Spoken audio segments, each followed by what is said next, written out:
So just a 2-second background on me. I'm an executive coach, which means that I work with leaders in organizations, and mainly in the cable telecommunications industry, but a lot of other industries as well, like adult beverages and organizations like Novartis and Deloitte, and some retailers like Fila and Rag & Bone and ESPN. So like, you know, a variety of different organizations. And I have the opportunity to launch and facilitate mentoring programs pretty regularly. I just launched one at QVC. We have been in the planning stages of that for almost 4 to 5 years. So the fact that we launched it was a mini miracle. And it's really exciting. And then we just had a conversation yesterday at Barclays about launching a mentoring program. And their mentoring program, they want specifically focused on developing female leaders. So I'm familiar with this space and wanted to share some insights with you on just what mentoring programs are and, you know, why they exist. So that's part of what I do. And then I'm also a facilitator, like this conversation and others. You know, it can be large groups of people who are part of an intact team, or a variety of people who are coming together for a specific purpose, like this conversation. And then I'm also a keynote speaker, which means that I am hired to work with organizations to, say, kick off like a sales meeting or an annual event or a retreat or a conference, to share my thoughts on topics related to leadership. And then interestingly, I am from Huntington, New York, so I am a fellow Long Islander. For those of you on the call who are residents of Long Island, I am a huge fan, and I talk about Long Island very fondly, specifically the proximity to the city, the mountains and the ocean, and the food. You know, there's no food like there is on Long Island, so I hope you have a delightful weekend enjoying some of your local resources. So what we're going to cover today is, what is mentoring? I think there's sometimes a misunderstanding of what it is, so we'll just talk about that briefly.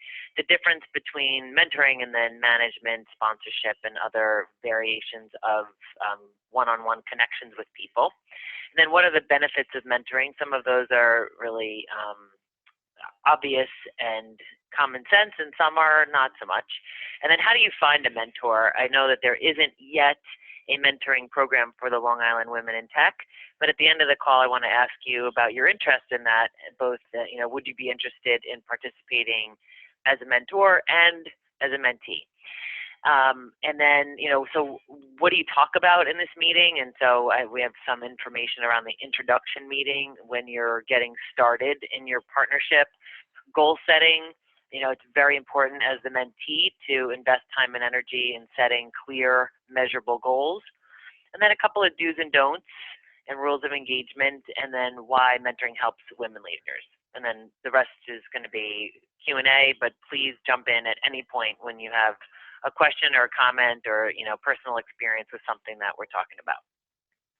So mentoring, what is it? I found this definition in some Harvard Business Review article on mentoring, and I thought it was really spot on, where it says mentoring is a personal enhancement strategy. So emphasize that word strategy, through which one person facilitates the development of another by sharing known resources, expertise, values, perspectives, attitudes, and proficiencies. And that's spot on, right? Because it's around what is the strategy to help you get what you need, and what you need could be resources or expertise, some skills. You need a different perspective. You've got to get an attitude shift. Maybe you need to become proficient in something. And this person with other experience, not often specifically the experiences you are going to have or have had, but experiences that help inform what is a good next step for you. And then how is this different than management or sponsorship? I mean, what are your thoughts on that? What do you think are the key differences between mentoring and management?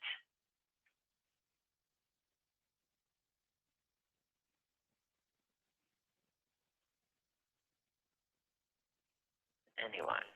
I'm actually trying to find oh, here we go. I can chime in. Yeah, please. I was actually thinking about this the other day. I have an assistant. So on the one hand, I'm trying to help him get his work done correctly and keep my clients happy. But on the other hand, I want to help him grow as a person so that he can actually go out on his own someday and not need to lean on someone else to be able to help. We're designing applications for clients, and he's a great programmer, but not a great people manager, like managing clients. So I'm trying to make him independent, which could mean he could quit on me, but it would be a good thing for him. Right. Yeah. Right. I mean, that is the risk of really developing people in the ways that they need to be developed. Is now they're appealing to other organizations or other roles. And so in this case, you're both, right? The manager and the mentor. Yeah, well, I don't have choice in that because it's just the two of us right now. I used to work in a very large company, and I had a lot of people at one point. And if somebody quit, they acted like so guilty that they were quitting on me. I'm like, you're my baby bird flying the nest. You got a better, greater job. That's wonderful, Absolutely. So Gwen says that mentoring is more one-on-one for their development, where management is more focused towards achieving team goals. That's a good assessment as well, because it's a team focus versus individual focus. Right. Yeah, and I think that the role of the mentor and the manager is different, because the mentor's role really is to share experiences and help a person see something maybe in a different way, or to provide them context that they may not otherwise have. And a manager is responsible for achieving the goals of the team and for keeping everyone aligned and collaborative. So their position for you is different. And so I think it's just helpful to distinguish between a manager, a mentor, and then another role that we can talk more about later too is a sponsor. And a sponsor is somebody who recognizes what your strengths are, knows about your background, perhaps has seen you in action, sees your potential, and like I like to say, flies your flag for you. They are the person who represents you when you're not in the room, who recommends that you be selected or at least considered for open positions. And it is really important to understand that your mentor is not necessarily your sponsor, although it has the potential to grow into that type of a relationship. But it's helpful for the mentees to acknowledge what the mentor is and isn't. And initially, the mentor is strictly there to provide another lens and insights. And I like this Latin proverb where it says, by learning you teach, and by teaching you learn. So that's to say that both the mentor and the mentee benefit from these partnerships, and many of you have been on both sides of that relationship, and you know what that means. It's giving you organizational context or awareness around what are some of the things that people are working through. And it also helps you to learn about different areas of the business if you're mentoring someone who's not in your direct functional area. So let me see if I can go back to here we go. So benefits. Like I said, some of these are really common sense, and some of them are maybe not. So what are the benefits? Increasing skill, experience, exposure, right? Expanding leadership abilities. Sometimes people think about its proficiency in the role you already have, and this is an awareness of the person who's mentoring you likely has more responsibility or different responsibility, and you can learn from how they lead. Expanding professional relationships within the company. I think that's one of the most valuable benefits to mentoring, particularly if you're part of a program, because you are then a part of a larger cohort. So let's just say there's 10 pair of mentor-mentee, that's 20 people that you can expand your professional relationship population with. And you can, you have your one-on-one with your partner, and you have the whole cohort.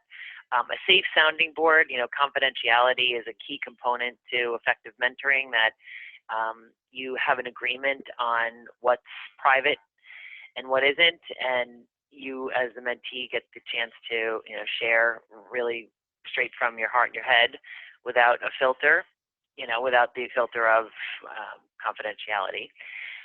Allowing for targeted efforts on a development goal. I mean, setting a specific goal and leveraging this partnership to advance toward achieving that goal is really what this is all about.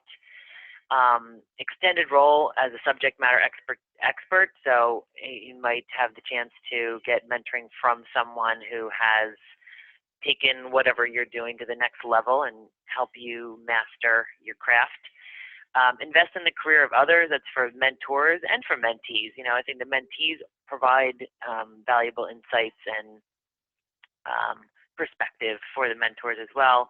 And enhancing credibility in the organization. That's with the further awareness that other people in senior level positions have awareness of who you are and what you're doing, and can help to build your credibility. So I see that we have some questions here. Yeah, so the first question is, do you talk to your mentor about their role and what they will do? Because you mentioned it on the previous slide that there's a difference between sponsors and mentors. Yes. And do you have that conversation, and is it a direct conversation, or do you expect it to happen over time? Yeah, I think you should specifically have that conversation early on in the relationship, because it's always helpful to make these kinds of agreements before there's a reason to have an agreement. So let's just say your mentor is one of those people who is very social and connected and believes that part of their role is to help get the word out about you, and next thing you know, they're talking to your boss, but you two hadn't talked about that yet, and you're thinking, oh my gosh, what are they talking about? And as we know, not all bosses are created equal. So some people might love the idea of having their mentor talking with and collaborating with their direct supervisor, and other people would cringe at the thought of that. So I think for you to have that conversation early on around what your expectations are mutually, there's a slide coming up about that, around the introductory meeting, what to talk about. So I suggest you have that conversation early. And then the next question kind of dovetails that. How do you know you can trust your mentor?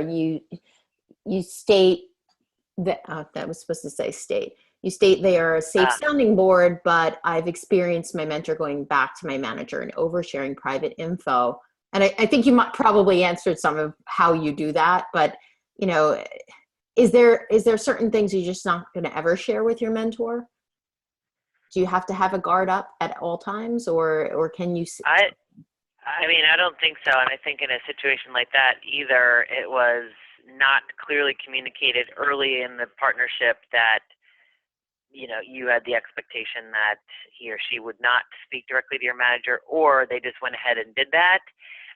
And that, I think, is an opportunity to have one of those tough conversations around, the purpose of that interaction and why that makes you uncomfortable, and how you'd like to change behavior, or how you want to work together going forward. And then I think if you don't get that feeling that the person understands what you're saying and is going to honor your requests, then I think you can end the partnership gracefully and find a new mentor. I mean, I think that's it's essential for you to have a meaningful relationship, and if you can't open up honestly, then it's really going to be very surface, which is, I guess, fine in terms of building a greater network, but it's not going to get you the other information that I think you would need. And then how would I get a mentor from here that would help me? Well, I think that's what we should talk about after today is what are the possibilities for developing and hosting a mentoring program for Long Island women in tech, so that you can find one, and if not, there are probably other organizations in the area that have mentoring programs that you could participate in. Absolutely. I agree with that. Thank you, Jane, for bringing it up. And we've been kind of unofficially matching mentors with mentees over time. We don't have an official program, but after this session, if we see a lot of people really wanting to do it and we can get some help organizing that, I think it will definitely take off. So Jane, let's keep that as a definite action item as a follow-up to this call. Excellent. So here's the answer to that question is how do I find a mentor? And I think it's to join organizations that have that type of a program. I would do a Google search, and then I think it would be really valuable to have something internal with the Long Island Women in Tech so that you can attract like-minded leaders to learn from and people who have similar experiences and challenges. Like, I'm part of this call today because someone involved in your organization is a part of a mentoring program that I am also a part of. And she said that she wanted to bring this information to the Long Island Women in Tech.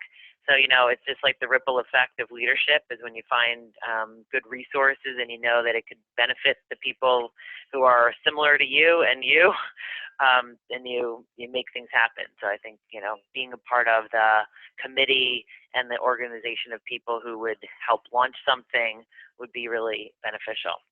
So once you are paired with someone and you have a mentor, now this is helpful for both informal and formal mentoring. A lot of what I'm talking about is formal mentoring where there's like a program and there's a beginning, a middle, and an end, and there's resources, and potentially you're all part of the same association.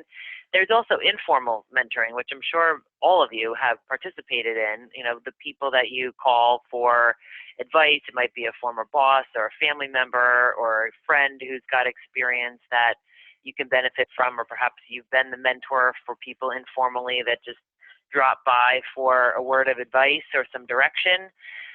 So these questions could be utilized for either the informal or the formal. And it's to really establish, like, what are the expectations for the informal relationship. I mean, maybe you want to check in to see how often is it okay for you to stop by this person's office.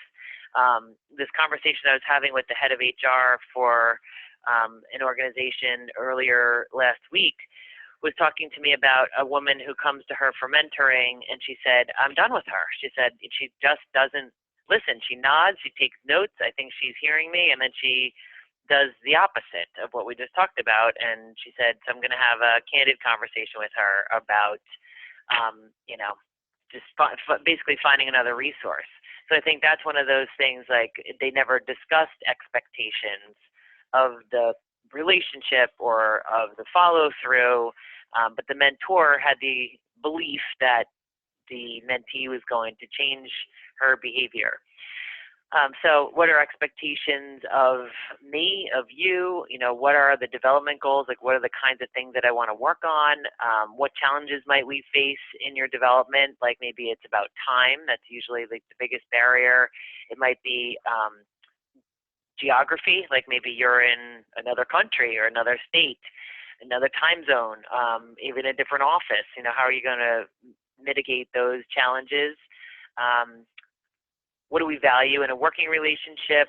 How do you like to receive feedback? Some people like feedback direct and right after the incident. Some people want to have time to process the situation first. So, like, I want to talk to you about the meeting from Monday, and you want to process that, or maybe you get something in writing and you get to consider the feedback before you have the one-on-one session. Like, whatever your preferences are, that's helpful.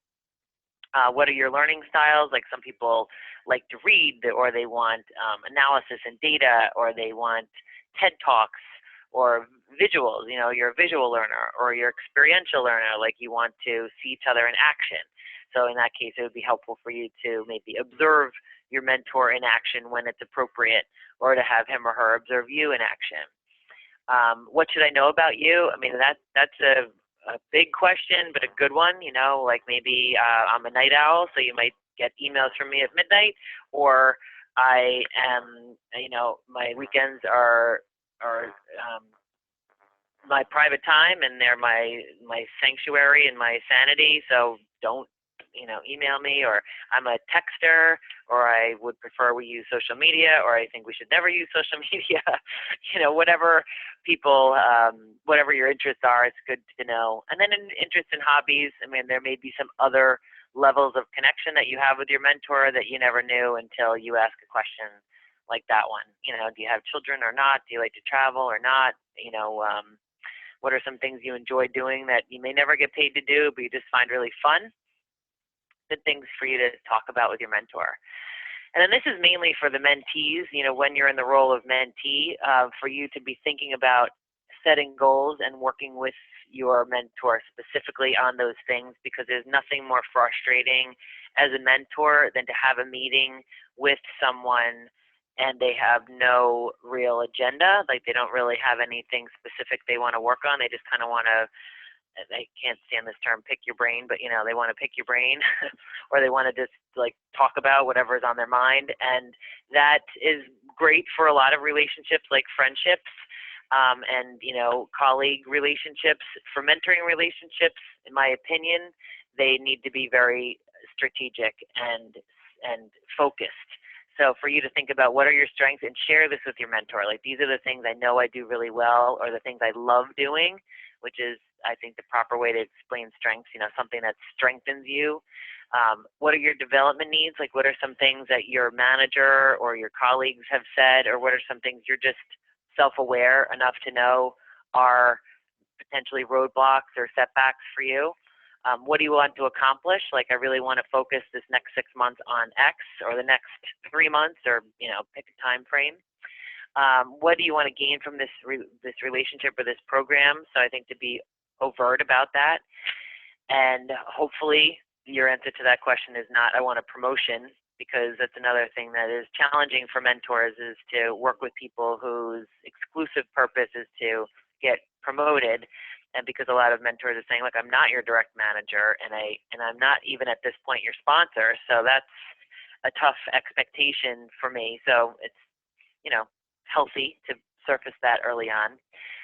What resources or support do you need to achieve your goals? So this is something that you two can talk about in terms of attending each other's meetings, potentially reading draft emails to get perspective on how that message is coming across. Take a look at a presentation to provide insight on that. Maybe the mentor has access to some resources like, leadership development, competency guides, and insights, or even like, hey, I watched this TED Talk, or I just heard this podcast and I think you would really enjoy it. Those are examples of resources and support. And then, setting expectations. And then SMART goals. Are your goals SMART? And everybody's heard this acronym before, but just as a review, are they specific? Like, I want to accomplish X by Y. Are they measurable? So how would you know when you accomplished it? Are they action-oriented? And some people say that the A is attainable.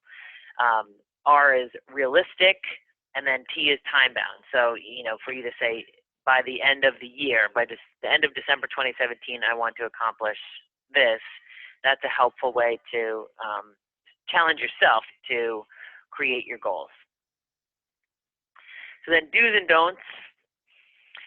So some of the do's and don'ts of, again, back to common sense, active listening. But, sometimes we think that when we're not talking, we're listening. And potentially you are, but active listening is when you're really listening for what is being said, what isn't being said, the tone of someone's voice, how they're pausing on things, what their body language is telling you if you're able to meet with them in person or by video. So just really being engaged in the listening, which we know is very challenging with the demands on people's attention. Like, I'm sure right now some of you are multitasking and you think that you have to do that because you have so much to do, and it's just very hard to get people's attention. So, a do in this type of relationship, you probably only have like 2 hours a month together. So just really focus and listen to each other.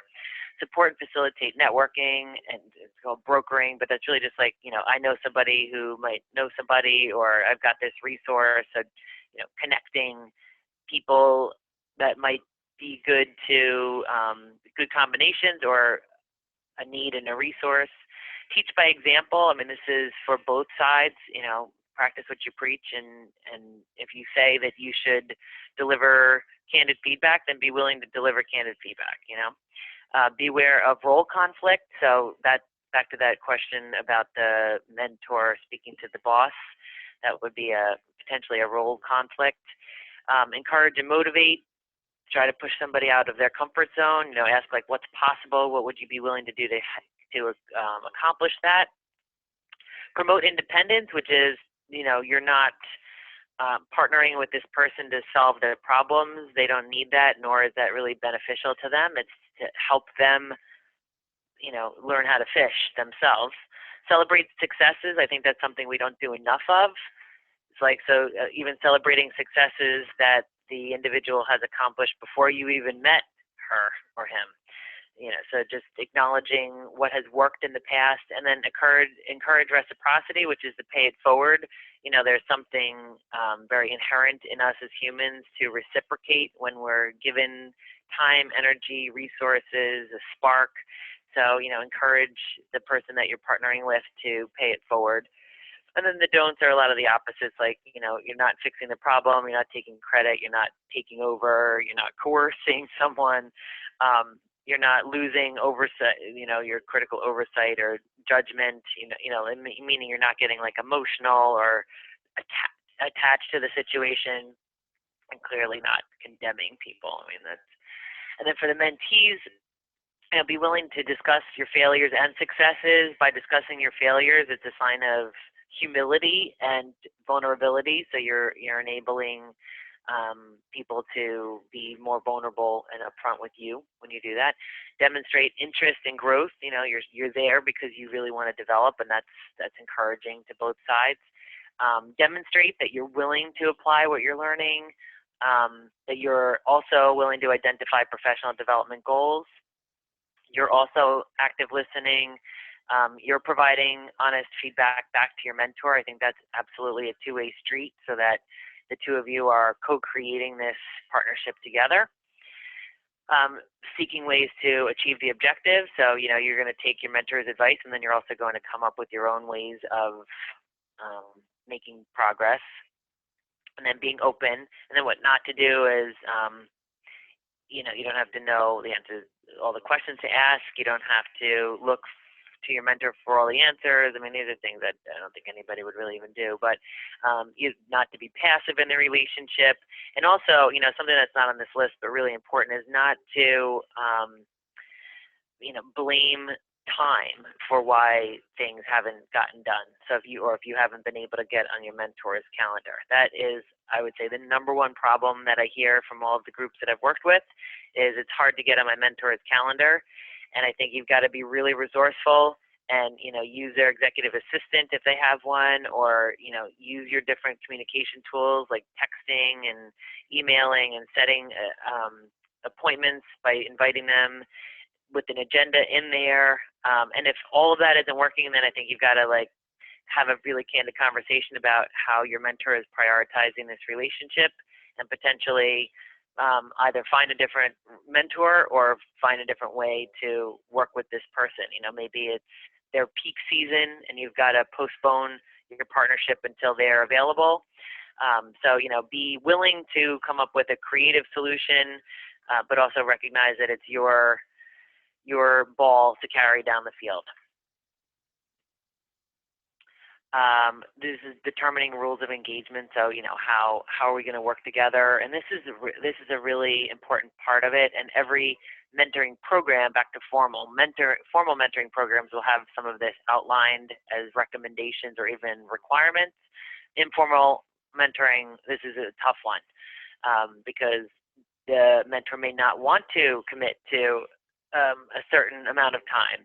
So this is determining how often you're going to meet. Monthly in person is recommended, maybe twice a month if possible.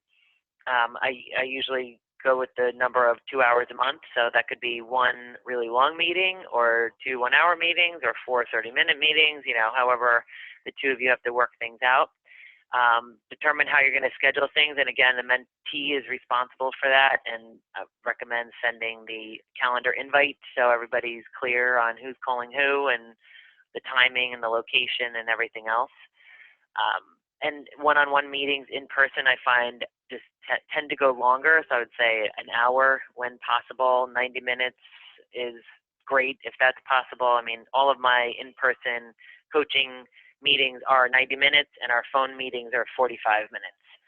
I just find that that's a helpful way to keep making progress and stay in touch and maximize the time that we get to have face-to-face. Ground rules, and we talked about this a little bit, but ensure that you're both on the same page. Make sure you absolutely discuss confidentiality and exactly what that means to you. What would, in your opinion, be an infringement of in confidentiality? How you like to gain feedback, and all of the other things that we've been talking about. So good rules of engagement. So before we move on to mentor tips, any thoughts or pushback or questions around like the nuts and bolts of this?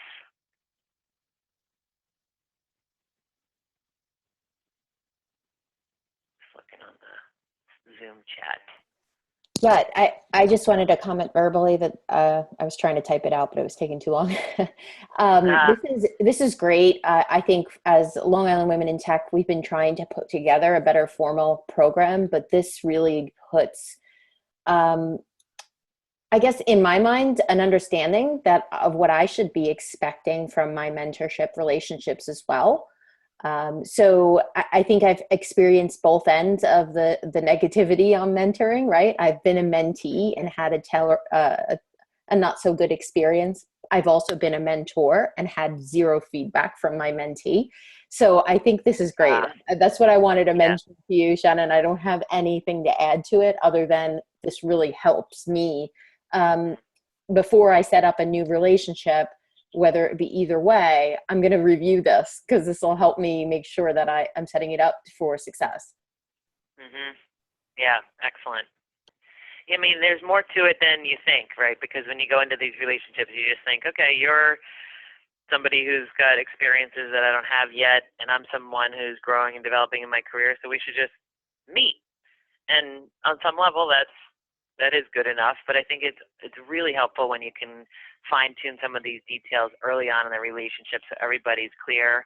Because having spoken to mentors often, their concern is having the time to really commit to this person. They're also concerned, am I going to have to drive this relationship? What resources are going to be available to me to help the individual if I don't otherwise have the resources. And then they're also afraid that the mentees are going to want to focus on something that they perceive themselves as really bad at. So for example, work-life balance. Work-life balance shows up all the time as a mentoring goal, and the mentors are like, oh my gosh, I can't help you with that. But another way to look at it then is, hey, this is something we're both challenged with. Let's, sit on the same side of the table, look at the problem, and try to figure out what we could do and hold each other accountable to our commitments. So I think that as a mentor, you don't have to be the expert. You don't have to have nailed the equation in the past. You just have to be somebody who's willing to provide honest feedback and clever resources, ask good questions, listen. I mean, my gosh, just to have somebody listen to you is such a gift. So, you don't really have to have all the answers. That you definitely don't have to have all the answers, but having some good questions would be helpful. And I see here, what are some key things that as a mentee you should look for, like personalities, for personality traits, I guess, of your mentor? It's funny because this one program that we used to host every year, we would use the DISC assessment, which is like a self-assessment that helps to outline the 4 behavioral style preferences.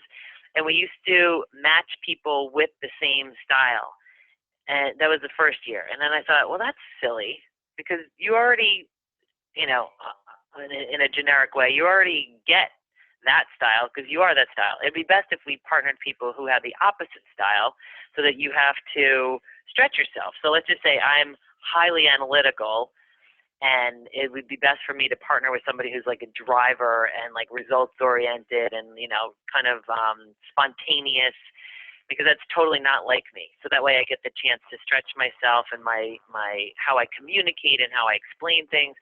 So I think something to look for as a mentee is somebody who's not like you, because you're naturally going to be attracted to people who are exactly like you. So it makes sense why you would want to work with them.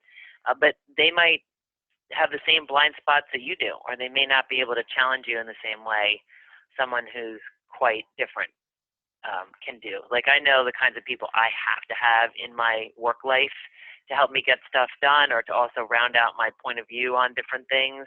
And I call on those people, and I hire coaches who have that kind of style, and I, get advice from people who think much differently than I do, so that I'm not ignoring something that's plain sight to them.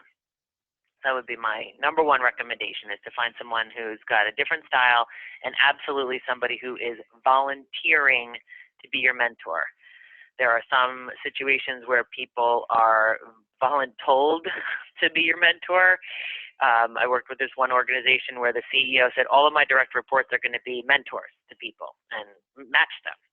And so we did the whole process with the applications, and we matched people, and I would say 85% of those mentors didn't, quote unquote, show up. They weren't engaged. They were really difficult to schedule with, and they just weren't on board. So find someone who is engaged and willing to support you and give you time and attention.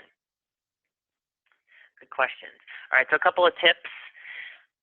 So for mentors to use I statements rather than you statements, this is good just in life in general. We can call it a mentoring tip, or we can just call it a life tip. So when you're describing something that you think or feel or see or believe, to put it in your own words and describe it that way.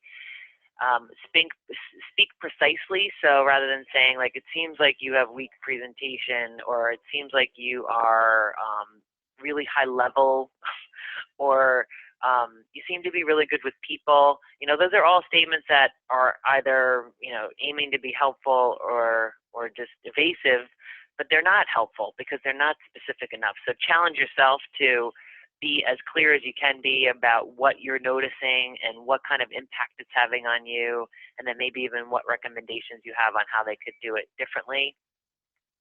Because sometimes really it is a blind spot. Somebody doesn't realize that they are doing the things that they're doing, and you're helping them be a mirror.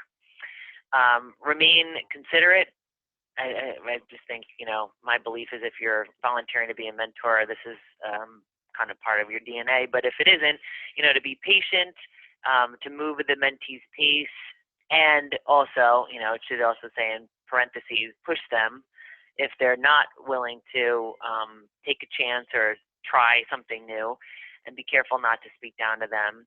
And then the focus for each conversation, something we use in our programs is like a mentor session focus form, so that the mentee has a chance to capture, what they've been working on, and what accomplishments they've made, and then what are they struggling with, and what do they really want to focus on in this meeting. So having a clear focus, and that could just be an email, or it could be a form, or anything like that. And then balancing your feedback, make sure that you're not overemphasizing all of their strengths, and that you're not only focusing on their areas of development, trying to be fair about that, so the person is lifted up and acknowledged for what they're doing really well, which there's always something that somebody's doing well, and then they're also given something to sink their teeth into and work on.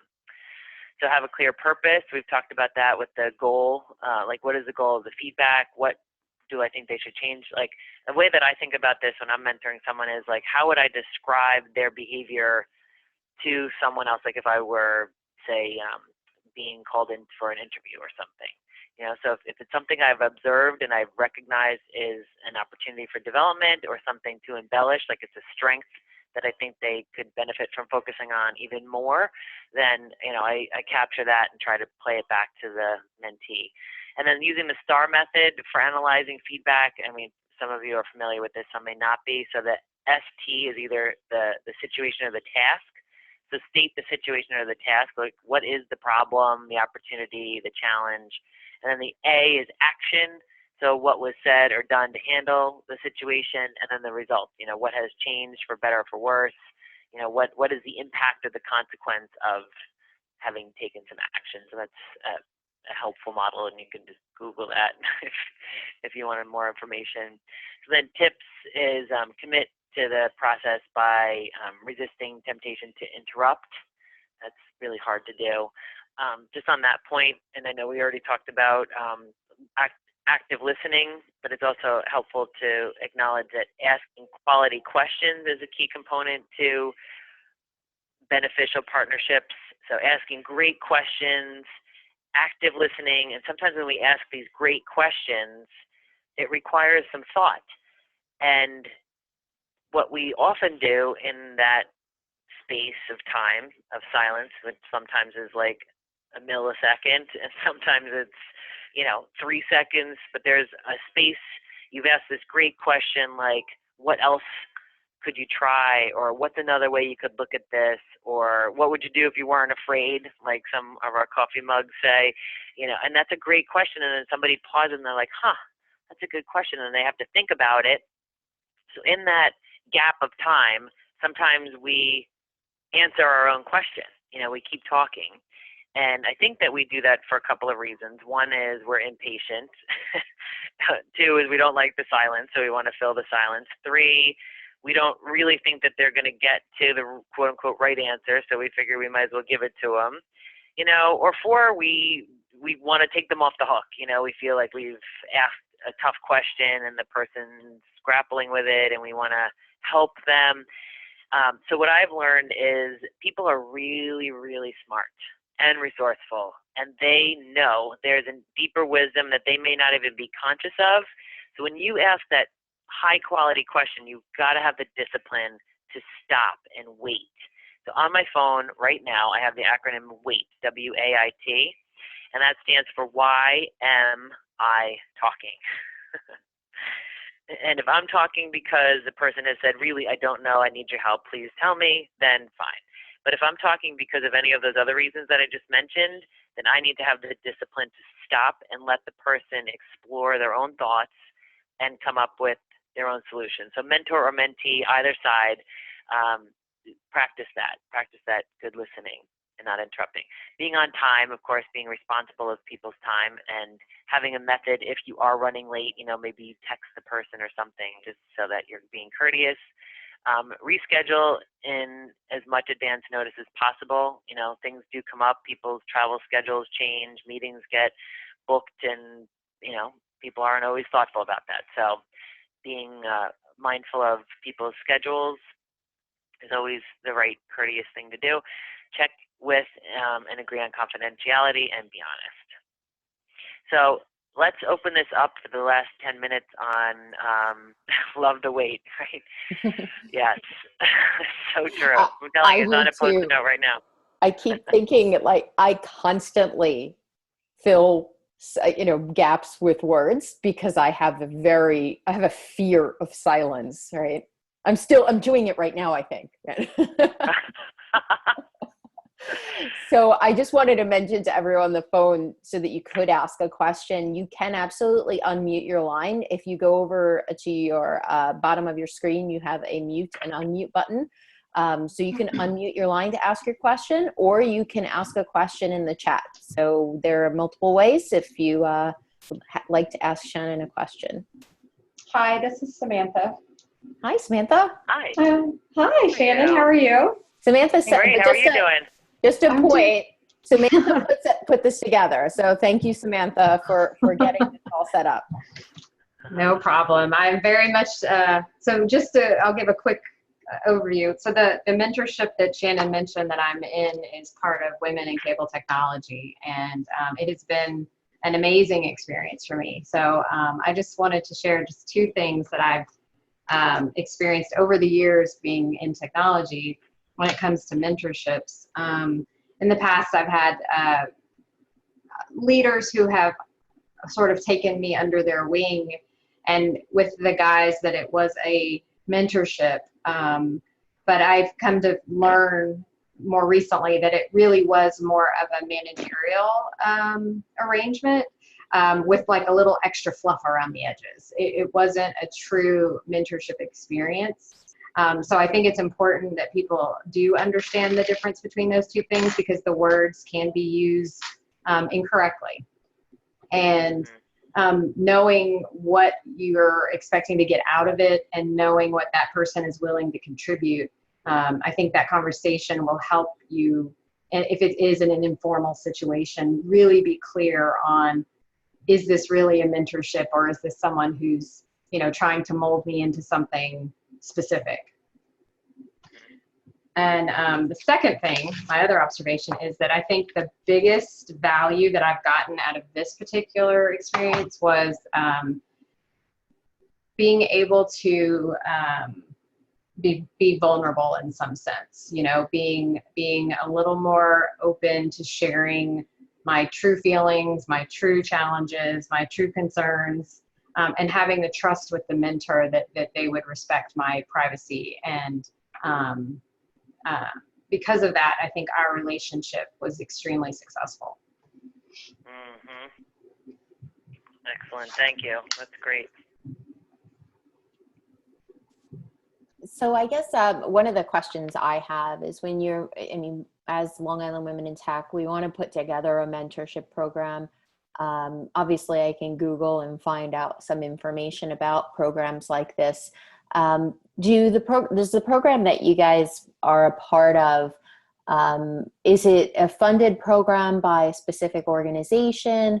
Or is it, you know, a free mentorship that anyone that's part of Capable Technology can join? How does that work? How do people get to be a part of this? Well, you mean for the one that we were just talking about? Yes, yeah. Yeah, that one is evolved, and it used to be like an open enrollment thing. The mentors are all women who have received the Women in Technology Award through this organization. So it's a limited population of mentors, and they willingly volunteer every year, which is awesome. And then the mentees are people who were recommended or selected by their human resources leaders. So their HR leaders pick high potential people, and they, you know, recommend that they be paired with someone. You know, I had a similar experience at my last job where they would match you with mentors. The interesting thing is that no one was trained on either end on how to make this successful. So I, you know, even just through this, you know, 40 minutes of you talking, have learned a lot about what I should expect and what I should be giving as a mentor, right? And vice versa, what I should expect as a mentee and what I should be giving.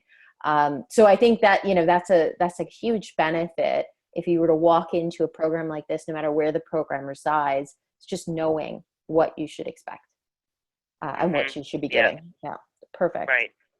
Yep. Are there any other questions on the line, guys? We're about 4 minutes to the hour. I just wanted to make sure that we keep ourselves on times and keep Shannon on her schedule for the day. All right. I don't hear anything from the audience, but this has been awesome for me. I always find benefit in these calls. I think that's awesome. As we're running Long Island Women in Tech right now with just a few directors. There's only 4 of us, and it's a lot of work. We can definitely use some help to run a mentor program. So if any of you on the call today are really interested in helping us out running a program, we'd be happy for you to email us at liwomenintech@gmail.com. That's where you get the emails about this information. I will be following up with the recording so that you can all access this content after the call as well. Shannon, are there any closing thoughts before we close out the call? No, I just want to thank Samantha for inviting me to meet all of you, and for you for hosting and moderating. And I just really wish you all the best. And I would say, don't give up. You know, if you don't see what you need, be the change you want to see. You know, like, be a part of the solution and volunteer to help design something. You've got some brilliant people as a part of this organization, so just make it happen, because you know how it is. 1 + 1 when you add women together is infinity. Exactly. So we're unstoppable when we're in partnership. Wonderful. Thank you so much, Shannon. And thank you all for joining today. Again, the recording will go out almost right after this call, because we didn't have any trouble with this recording this week. So Shannon, thanks again for taking your time and donating this time to our organization. We really do appreciate it. Have a great day, everyone. Pleasure. Enjoy your weekend. Bye-bye. Bye-bye.